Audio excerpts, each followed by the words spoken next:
Shalom, shalom, everybody. It is Tuesday, June the 9th, 2020. It's the 17th day of the third Hebrew month. This, of course, is my backup channel. If you are new to my channel, which probably most of you are not since you found my backup channel, but if you are, my mission statement is very clear. I preach and teach the Hebrew Jewish roots of the Christian faith. On my website, spiritandtorah.com, I exalt Yahshua, Jesus Christ of Nazareth. He is the only way, truth, and the life. I expose satanic pedophiles to investigative reporting on my YouTube channel. I've been doing this now for almost 2 years. I provide satanic ritual abuse survivors a platform to speak out on. I protect the innocent children by virtue of these other things, and I lead a nightly Zoom room prayer meeting every single night. We pray for President Trump, this nation, other subscribers, each other, and we'll be happy to pray for you as well. All right, let's get right into this here. So the first thing I want to show is what Donald Trump Jr. tweeted out. Actually, I had tweeted out something about his tweet. I said, Trump's eldest son understands this war is all about fighting satanic pedophiles.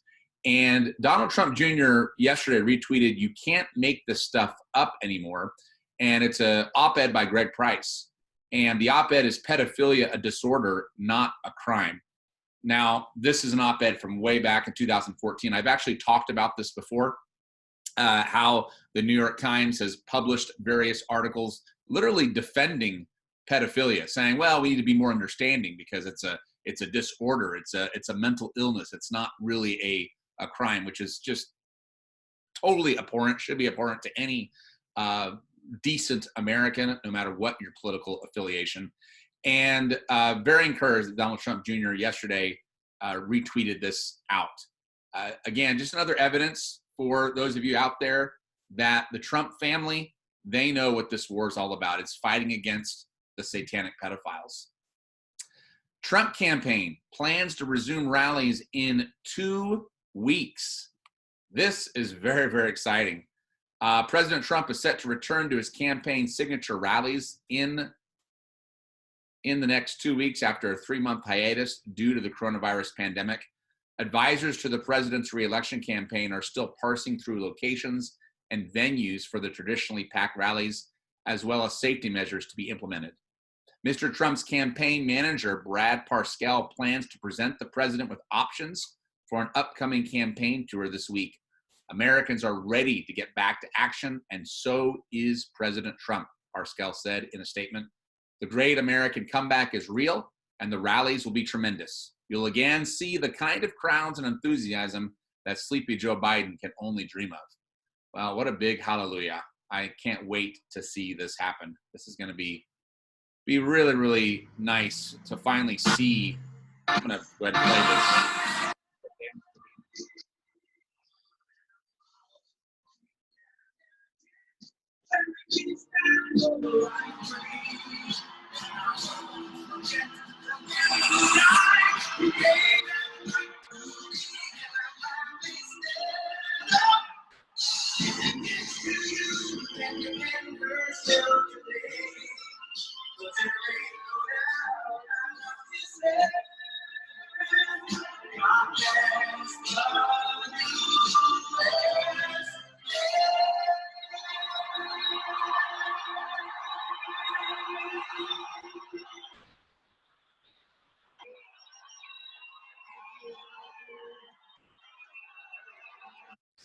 Dan Scavino, President Trump's media director, tweeted that out, just reminding us of what those rallies used to be like, and those days are returning. So that's very, very, very good news.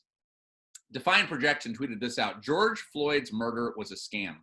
Dead or not, it was staged to trigger a coordinated, long-planned insurrection using fake social justice to attract crowds of easily fooled bleeding hearts in support of the Democrat plot to collapse society before they lose power in November.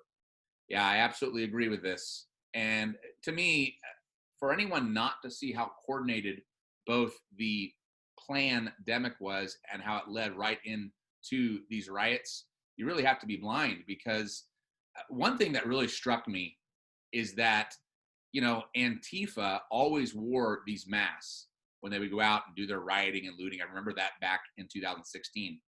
And then all of a sudden now you have all these people wearing masks in public, And these riots, of course, everyone was wearing masks, so made it even more difficult to find out who these Antifa people are.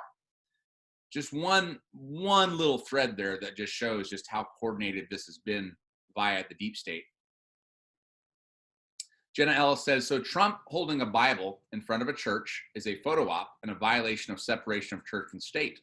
But Democrats gathering, wearing traditional garb and kneeling, prostrating themselves in worship to the mob under the Black Lives Matter new orthodoxy is totally fine. This happened yesterday with Nancy Pelosi and others who, I guess you probably have seen this, or people are kneeling down. I've even seen the National Guard soldiers kneel down. I've seen various politicians kneel down. It's just absolutely disgusting. The only one we should ever kneel before is Jesus Christ of Nazareth, is Yahshua, Yah, the King of the universe. He's the only one who should deserve us kneeling before him. I wanted to highlight this because, again, this is why I've sort of, during this time that I've been suspended from my main YouTube channel, which, by the way, should be over in a couple of days.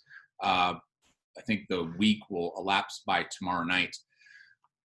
Sun QZU said, do you feel overwhelmed and emotionally drained this week? He tweeted this out back on June 5th, so just a few days ago. You're not alone, patriots. This is due to the informational and psychological warfare being waged on you by the deep state and Satan. They want you feeling this way. Prayer is vital right now. We are winning. Yeah, absolutely. During this time that I've sort of been taking it easy and not been immersing myself in as much research and news and putting out all the videos, been continuing, of course, to have my private prayer life, but also me and my prayer meeting are continuing to meet every night as well. It's been really nice to just spend that time in prayer and not all that time in research and immersing myself in all the news. And so I have definitely taken heart what Sun QZU is saying, and I encourage all of my viewers to do the same. I actually got quite a few emails when I first got suspended last week, and I sort of made an announcement I was going to take a step back, not put out as many videos during my suspension. A lot of emails from subscribers saying, hey, you know what, I feel the same way. I sort of need to take a step back too. I need to take a rest from social media, etc.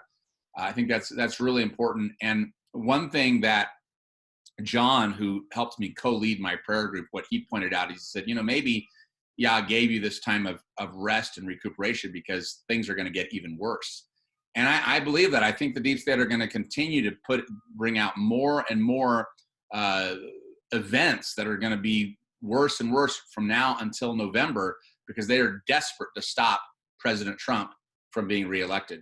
So this time of rest is hopefully a good time to recharge and recoup so that we can face what's coming over these next 5 months. This is an article, exclusive: Trump's National Guard surge allowed George Floyd protesters to demonstrate safely, White House says. This was published by the Daily Caller yesterday. Trump administration officials told the Daily Caller that President Donald Trump's deployment of the National Guard in Washington, D.C. ensured that the protests in the nation's capital over the weekend of June 6th and 7th were dramatically more peaceful than those that took place the weekend prior. Senior White House officials told the Daily Caller that the protests in both the district and cities across the country didn't spontaneously turn peaceful overnight, and attributed the decisive de-escalation to coordination between local law enforcement and National Guard troops. Juxtapose Washington, D.C. 2 weekends ago, when there was widespread vandalism, property damage, and arson, with this past weekend.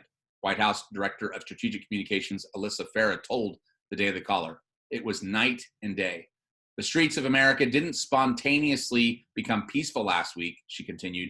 It was a direct result of President Trump calling on governors and mayors to surge the National Guard in their states and restore law and order on America's streets so that peaceful protesters could demonstrate safely. That is precisely because President Trump took decisive action to secure the streets of our nation's capital and restore law and order.